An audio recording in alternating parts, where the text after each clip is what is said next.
Physics के ऊपर है, जनरल फिजिक्स, मतलब जितनी मेरे को आती है। तो फिजिक्स में सबसे पहली चीज़ मोशन के बारे में पढ़ते हैं हम।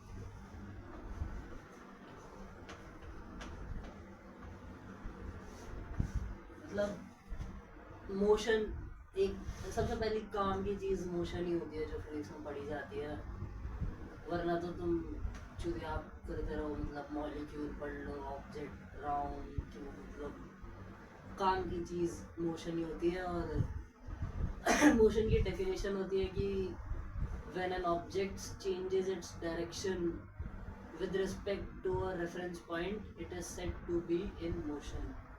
इसका मतलब कि जब एक ऑब्जेक्ट अपनी पोजीशन चेंज करता है एक पॉइंट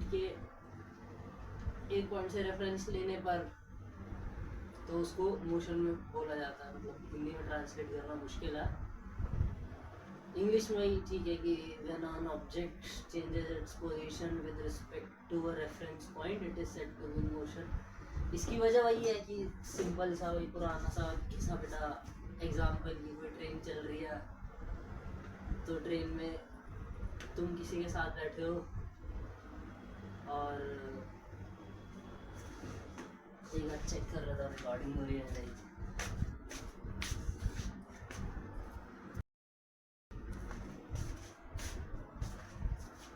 हाँ तो जी हाँ, वही तुम ट्रेन में बैठे हो, तो अगर तुम ट्रेन में बैठे हो और तुम्हारे साथ एक और बंदा बैठा है, तो अगर तुम रेफरेंस पॉइंट हो तो विद रिस्पेक्ट टू यू तुम्हारे साथ जो बंदा बैठा है वो रेस्ट पे है, पर अगर कोई बाहर से देख रहा है तो विद रिस्पेक्ट टू हिम तुम दोनों मोशन में हो, तो तुम भी और तुम्हारा दोस्त भी। तो ये हमेशा रेफरेंस पॉइंट पे डिपेंड करता है। ऊपर पंखा चल रहा है तो पंखे की विंग पे अगर कोई ऑब्जेक्ट हो, तो मैं इसको देख रहा हूँ तो वो मोशन में है, पर अगर मैं पंखे की पंखुड़ी पे गोप्रो लगा दूँ और फिर उसको अपने कैमरा से देखूँ तो वो रेस्ट पे है। इसके बाद मोशन वही ऑब्जेक्ट का मूवमेंट, तो वही हम चीज़ पढ़ते हैं स्पीड, नहीं सबसे पहले हम पढ़ते हैं वेलोसिटी, नहीं डिस्प्लेसमेंट और डिस्टेंस।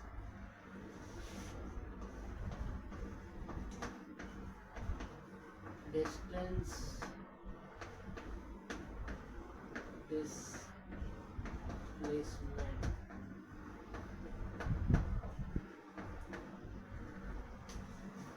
डिस्टेंस का मतलब होता है टोटल डिस्टेंस ट्रैवल्ड।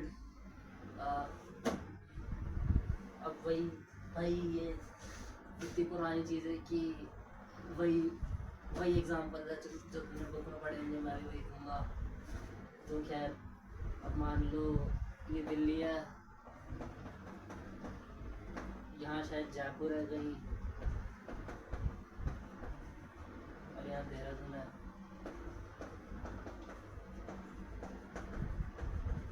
यहाँ चंडीगढ़ है एग्जैक्ट, शायद यहाँ पे चंडीगढ़। तो इसका पॉइंट ये है कि यहाँ पे मेरठ है।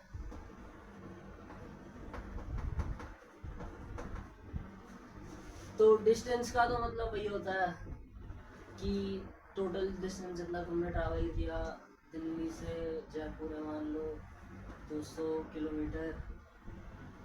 और डिस्टेंस बताऊँ कॉम्प्लेक्स हो जाएगा एग्जाम्पल, पर कि हाँ मान लो तुम्हें देहरादून जाना है, वीकेंड है तुम्हारा, मतलब वैसे लॉन्ग ड्राइव करनी है, तुम्हें खुजली है कि नहीं लंबे रास्ते से जाऊँगा, तो अब मान लो तुम दिल्ली से जयपुर गए, वहाँ पे एक रिजॉर्ट में घूमे, फिर तुम चंडीगढ़ गए, चंडीगढ़ में तुम्हें कुछ काम था, फिर तुम वहाँ से देहरादून चले गए, तो तुम्हारा डिस्टेंस कवर हो गया A plus B plus C, मतलब जितनी भी लेंथ है 200 किलोमीटर, 100, 300 जितनी भी है, तो distance covered equal to A plus B plus C। और जो डिस्प्लेसमेंट होती है, डिस्प्लेसमेंट का डेफिनेशन होता है the shortest path between 2 points.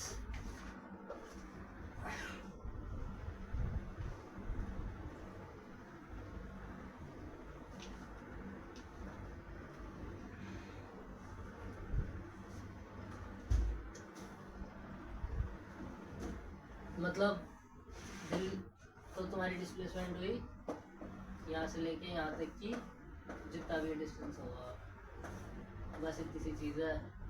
अब मान लो कोई सर्कुलर पाथ है, ये तुम और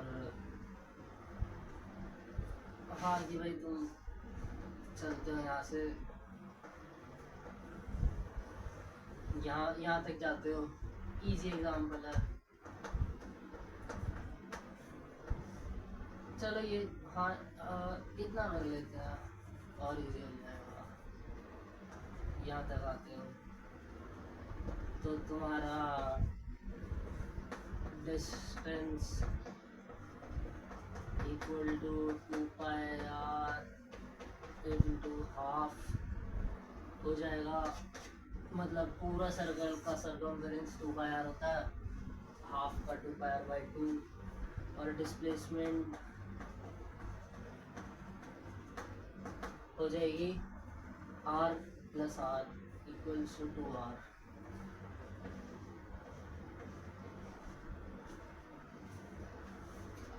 इसके अलावा एक और भी चीज़ होती है वेक्टर और स्केलर क्वांटिटी। वो हाँ वो जाननी ज़रूरी है पर एक्चुअली वो इतना काम नहीं आती, मतलब बेसिक फिजिक्स में जितनी मैं इस वीडियो में बताऊंगा। तो मैं एक बार बता देता हूँ कि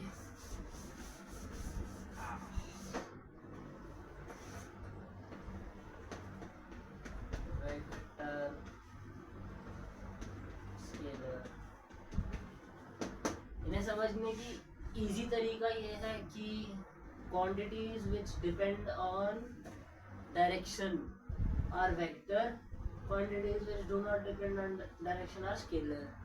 पर ये डेफिनेशन गलत है, इस मतलब मैं लिख नहीं रहा, वो बहुत बोरिंग काम है। quantities which depend on direction are vector, which don't depend on quantities which depend on direction are vector and which do not depend on direction are scalar। ये इसलिए करते हैं क्योंकि जो करंट होता है, मतलब हाँ कि भाई टीचर्स को समझाने में आसानी हो उन्होंने इसलिए यही डेफिनेशन बोलते हैं। पर हाँ कि भाई ऐसा इसलिए करता है क्योंकि जो करंट होता है वो एक स्केलर क्वांटिटी है पर वो डायरेक्शन पे डिपेंड करता है। हाँ तो इसलिए मतलब वो कॉन्ट्राडिक्टरी हो गया।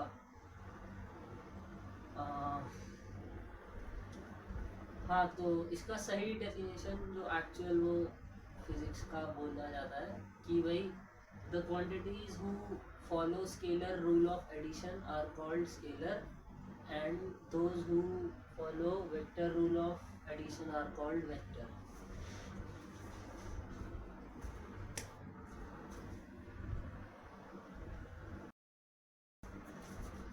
हाँ तो भाई डिस्टेंस स्केलर है, डिस्प्लेसमेंट वेक्टर है। आगे बढ़ते हैं। शायद मैंने स्केलर वेक्टर इतना ढंग से समझाया नहीं, तुम्हें समझने की जरूरत नहीं है, मतलब कौन सा मैं पढ़ाने के लिए बना रहा हूँ। अगला कॉन्सेप्ट होता है स्पीड वर्सेस वेलोसिटी।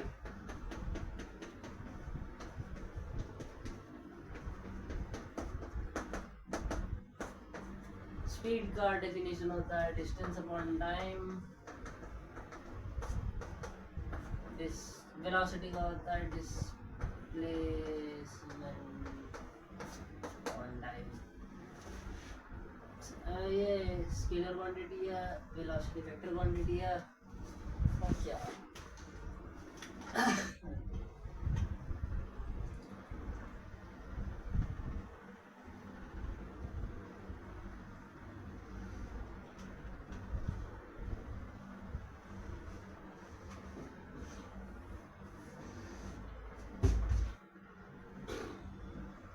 वही सर्कल वाला एग्जाम्पल कि भाई अब यही लगा लो, तुम यहाँ खड़े हो, यहाँ से घूम के यहाँ आ रहे, तो डिस्टेंस हो गया 2πr, डिस्प्लेसमेंट हो गई 0। क्योंकि तुम shortest pass between initial and final point is 0, तो वही स्पीड हो जाएगी 2πr/t, डिस्प्लेसमेंट हो जाएगी 0/t, ऑफ यार, स्पीड हो जाएगी 2πr/t, वेलोसिटी हो जाएगी 0/t, वेलोसिटी 0 और स्पीड 2πr/t। इसके अलावा एक और भी चीज़ होती है, इंस्टेंटेनियस वेलोसिटी या इंस्टेंटेनियस स्पीड। इसका ये मतलब होता है कि बहुत ही छोटे टाइम इंटरवल के लिए, मतलब इसमें नेट वेलोसिटी 0 है, पर एक्चुअली अब जैसे तुम आगे पढ़ोगे कि coin is being build by a string with a velocity of, पता नहीं क्या, with a speed of 2 meter per second, velocity भी दे सकते हैं शायद, पता नहीं, खुद ही नहीं पता टीचर को। खैर यही बता रहा था। स्पीड वेलोसिटी को इसलिए यूज करते हैं क्योंकि हाँ मतलब देखो, इसके अलावा एक और चीज होती है, तो मैं सारी चीजें ना बीच में बता रहा हूँ गलत ऑर्डर में। वेक्टर रूल ऑफ एडिशन होता है एक, ये स्टेट करता है कि अगर दो वेक्टर्स हैं a और b थीटा एंगल पे, तो इसको कुछ ऐसा मान लो कि ये कोई ब्लॉक है, ये ग्राउंड है, तुम यहाँ से खींच लो, तुम्हारा दोस्त यहाँ से खींच रहा है, तो वो नेट इधर इस डायरेक्शन में आएगा, पर वो किस फोर्स से जाएगा, किस वेलोसिटी से जाएगा, इसको बताने के लिए vector rule of addition use होता है। और हाँ एक और बात, बड़ा वेक्टर मतलब एरोस जो होते हैं ना, जैसे ये सब चुतियाब है, इतना भी काम नहीं आने वाला, पर स्टार्टिंग में बताया जाता है कि जो छोटी क्वांटिटी होती है उसका एरो छोटा, जो बड़ी होती है उसका एरो बड़ा। और ये भी ऑब्वियस है कि अगर ये एरो बड़ा है, इसकी अमाउंट, इसका मैग्नीट्यूड ज़्यादा है, तो रिजल्टेंट इस डायरेक्शन में होगा ऐसा, मतलब यहाँ पे छोटा एंगल बनना है, यहाँ पे बड़ा एंगल बनता है।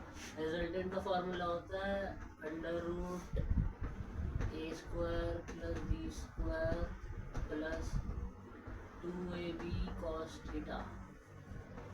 अब डेरिवेशन तुम खुद पढ़ लेना, वो इंटरेस्टिंग नहीं है बतानी। हाँ और एक और बात, हाँ कि अगर ये दोनों वेक्टर्स है ना, मतलब ऐसा होता है कि स्केल होता है, स्केल नहीं, axis, X axis, Y axis. ठीक, अब मान लो ये वेक्टर है, ये फोर्स है ए, और ये थीटा एंगल बना रहा है एक्स डायरेक्शन में, तो इस फोर्स का या इस वेक्टर का एक्स डायरेक्शन में कंपोनेंट होता है a cos थीटा, और वाई डायरेक्शन में कंपोनेंट होता है a sin थीटा।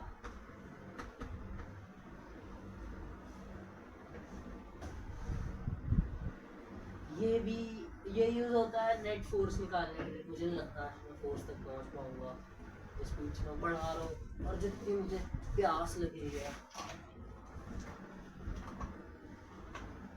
बहुत बोरिंग भाई, पढ़ना बहुत बोरिंग है, इंटरेस्टिंग कैसे बनाता हूँ कोई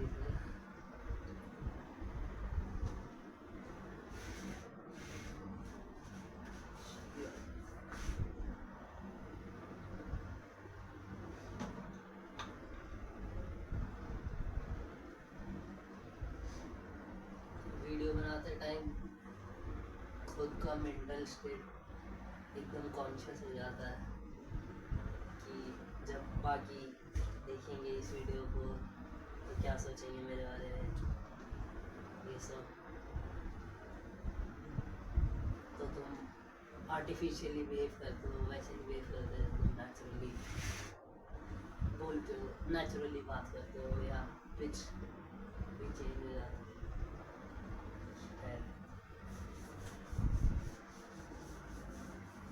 अब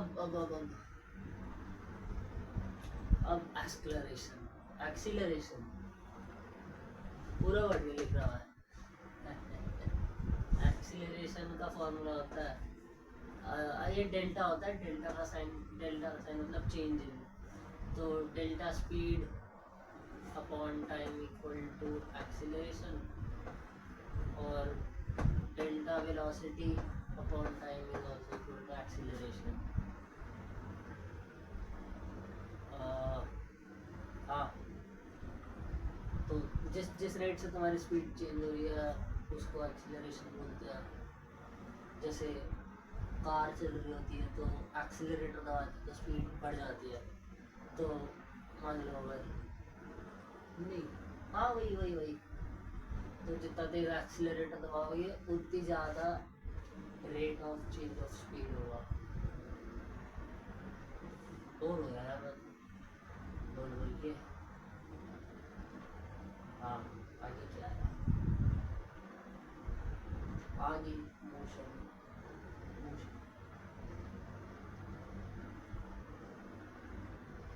हाँ, मोशन के 3 फॉर्मूला होता है, पता नहीं मैं कुछ स्किप कर रहा हूँ या नहीं, शायद मिटा देता हूँ पहले से।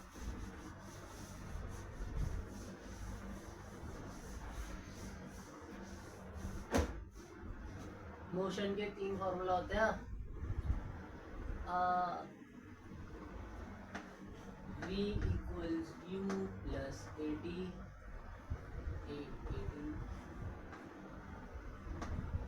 v square minus u square equal to 2as, s equals to ut plus half v square।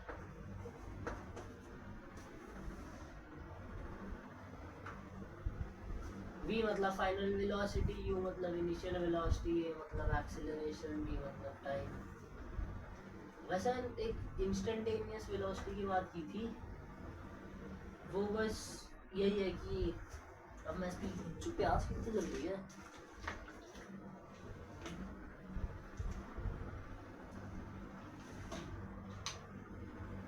Speed, अरे यार भाई की भाई, अब पॉइंट ए से पॉइंट बी गए तो तुम्हारी स्पीड चेंज होती रहती है ना, कभी 10 किलोमीटर पर आवर स्टार्टिंग में 10 किलोमीटर, फिर बढ़ेगी, कम होगी, स्पीड ब्रेकर पे कम होगी। तो उस इंस्टेंट पे जो वेलोसिटी है उसको इंस्टेंटेनियस वेलोसिटी बोलते हैं। फालतू में फॉर्मूला बताने कोई फायदा नहीं है। और इंस्टेंटेनियस वेलोसिटी का भी वही मतलब है। एक और क्वेश्चन है कि भाई एक राइडर है वो 100 किलोमीटर पर आवर की स्पीड से जा रहा है, तो एग्जैक्टली 12 बजे उसकी क्या स्पीड होगी? तो इसका आंसर है 0, क्योंकि टाइम इंटरवल ही नहीं है तो वो मूव ही नहीं करेगा, तो 0। हाँ, तो भाई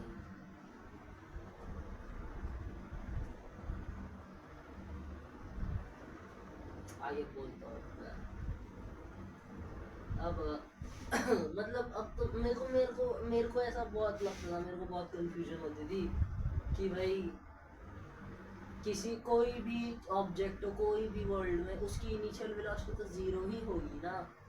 मेरे को ऐसा लगता था कि अब मैं बॉल फेंक रहा हूँ तो उसकी इनिशियल वेलोसिटी तो 0 ही है, मतलब ज़मीन से उठा के फेंकी 0 ही तो होगी।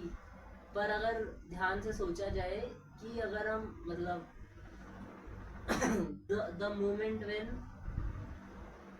external force is not applied, मैं इसमें एयर ड्रैग को इग्नोर कर रहा हूँ आसान बनाने के लिए, कि the moment when external force is not applied anymore, then at that moment what is the speed of object?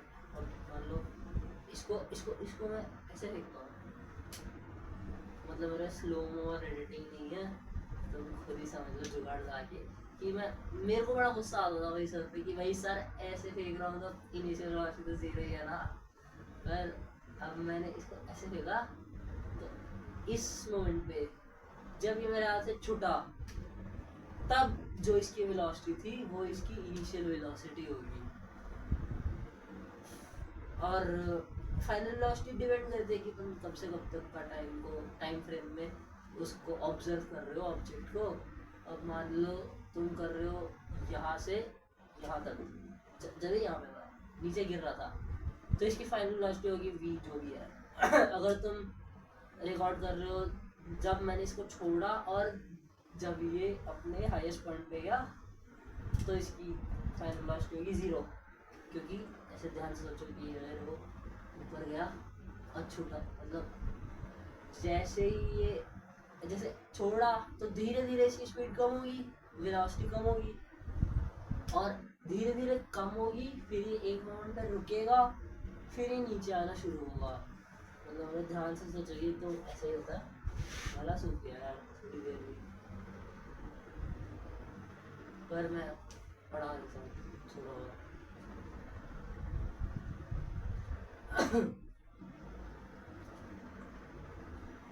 हाँ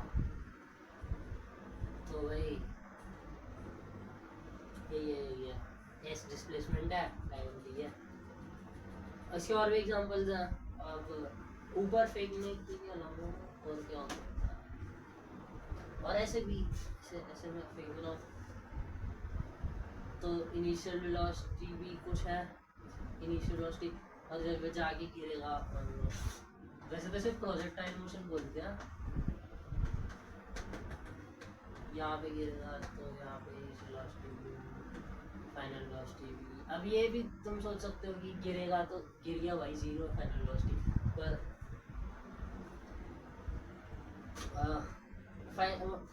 यहाँ पे फाइनल वेलोसिटी वो है कि जिस मोमेंट पे ये ज़मीन पे टकराएगा उस एग्जैक्ट मोमेंट पे इसकी वेलोसिटी क्या होगी, मतलब गिरने से माइक्रो सेकंड पहले इसकी वेलोसिटी क्या होगी।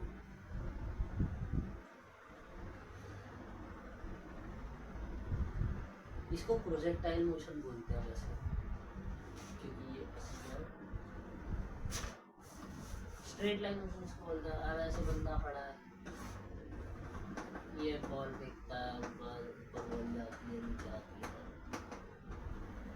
तो ये स्ट्रेट लाइन मोशन है। ऐसे गया ऐसे गया, या गाड़ी जा रही है तो ये भी स्ट्रेट लाइन मोशन है। इसके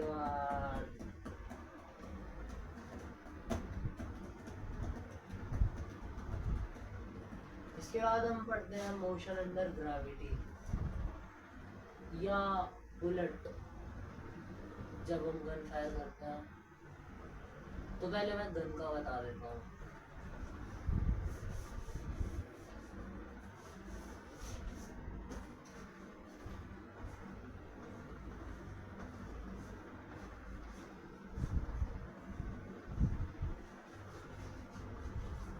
गन ये है बुलेट, और यहाँ पे है दीवार।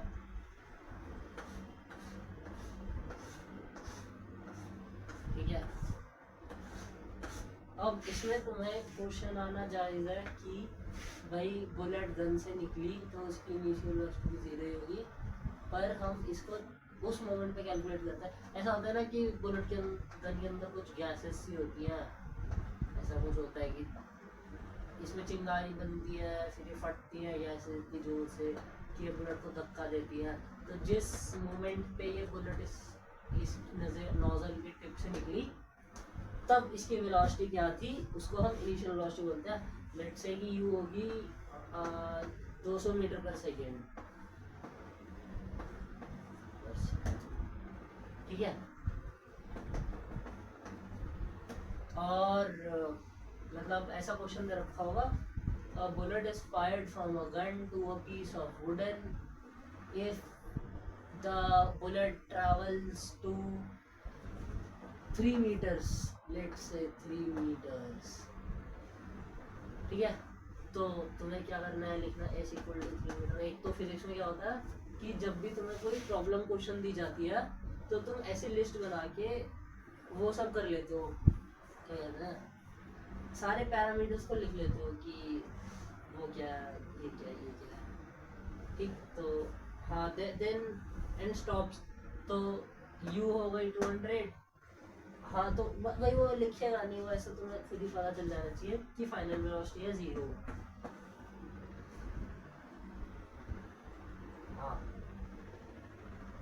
अब वो पूछेगा कि what is the time time it took from here from doing the छेद in wooden to stopping, तो वो टाइम पूछ लेगा। तो तुम्हें ऐसे लिखना है t equals to question mark, इससे तुम्हारी अंडरस्टैंडिंग बढ़ती है कि भाई हाँ थोड़ा क्लियर हो जाता है क्वेश्चन का क्या करना है और क्या पूछ सकता है। और वो तुमसे एक्सीलरेशन पूछ सकता है,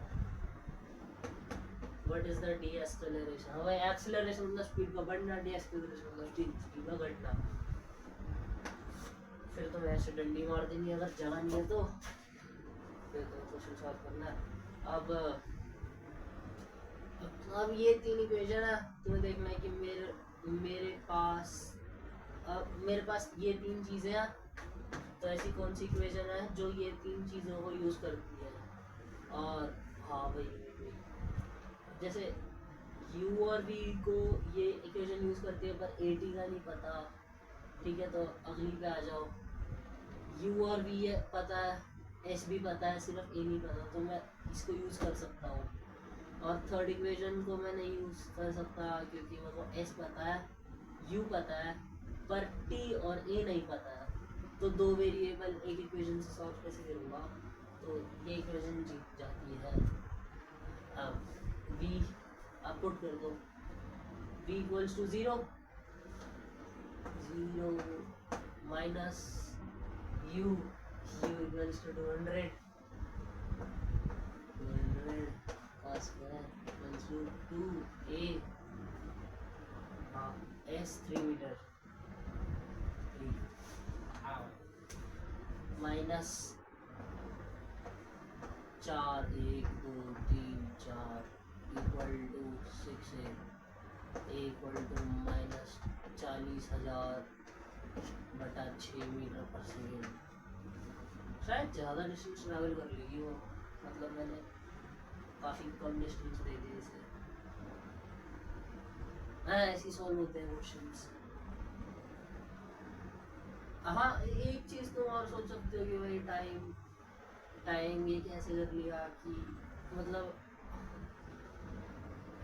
ऐसा है कि ये बुलेट यहाँ से निकली है 200 की स्पीड पे, तो जब ये बुलेट यहाँ पहुँचेगी तो इसकी स्पीड 200 ही होगी। बुलेट्स की मतलब ऐसा होता है कि वो बहुत ही माइन्यूट चेंज होता है, वो 0.005 मीटर पर सेकेंड कम हुई होगी स्पीड वेलोसिटी शायद। तो वो मतलब यहाँ पे भी अब मैं गन को दूर ले जाऊँ पास ले जाऊँ, यहाँ से फायर कर दूँ, तो यहाँ से लेके यहाँ तक का टाइम, अच्छा टाइम कैसे निकलेगा। टाइम के लिए हम ये यूज़ कर सकते हैं, v इक्वल्स टू v क्या 0 दिख रहा है होगा, बता देते हैं v equals to 0, u equals to 200 plus a minus 40,000 जो भी था t, इसको वहाँ ले जाओ 40,000 बटा 6t इक्वल टू 200 जो भी है, फिर t आ जाएगा दोबारा जो भी है 12 बटा 40। वाह इतना कम टाइम।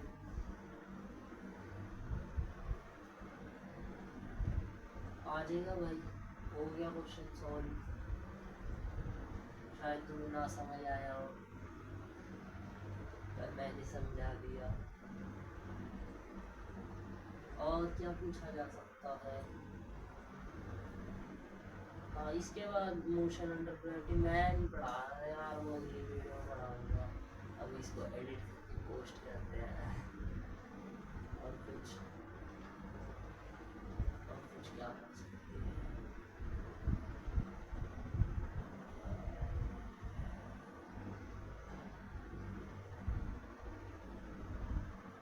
ये जरूर पढ़ा जा सकता है, एक क्वेश्चन होता है इसमें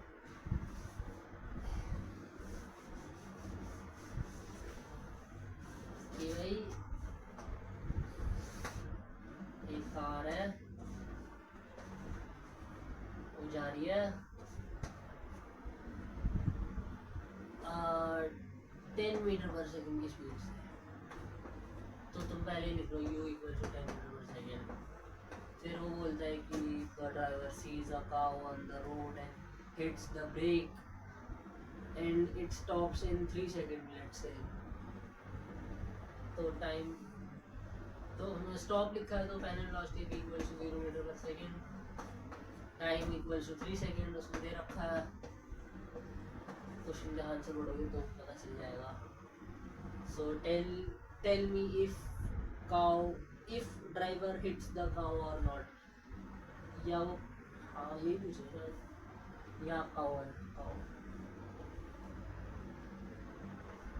की groups.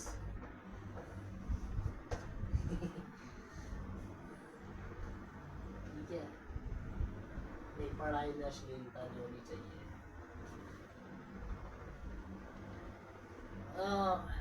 If the distance between car and cow is 100 meters, tell me if he could stop or not. तो अभी तुम्हें क्या नहीं पता, तुम्हें एस नहीं पता, डिस्प्लेसमेंट नहीं पता और एक्सेलरेशन नहीं पता। तो अब तुम ढूंढ लोगे, तुम इनमें से u गिवन है, v गिवन है, t गिवन है, तो तुम ये वाली इक्वेशन यूज कर सकते हो। v equals to infinity, v equals to 0, u equals 10। अबे यार मैं फ्रैक्शन ही भाई, इसको मैं 2 सेकंड करता हूँ। Car takes 2 second to stop, 2t, t equals to -10/2 equal to -5।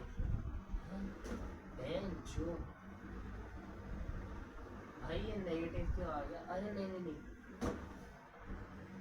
अरे नहीं, हाँ यहाँ पे ए होना चाहिए, a equals to -10/2, a equals to -5।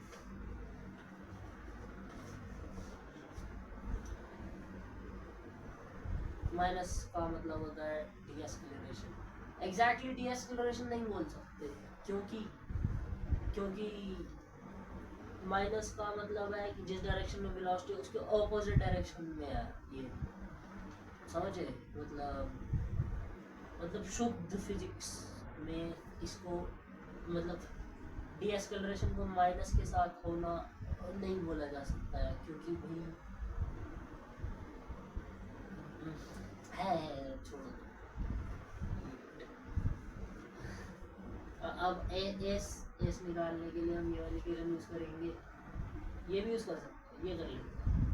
v square minus u square equal to s, v square v0 minus u square 100 equal to 2as, s equal to -100 upon -10 meter. मतलब ये गाड़ी 10 मीटर जाके रुक जाएगी तो गाय की जान बच जाएगी। और क्या क्वेश्चन पूछ सकता है इसमें?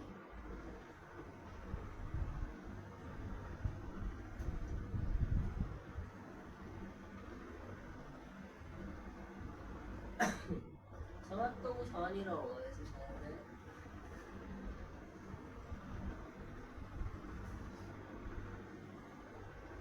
और क्या होता है,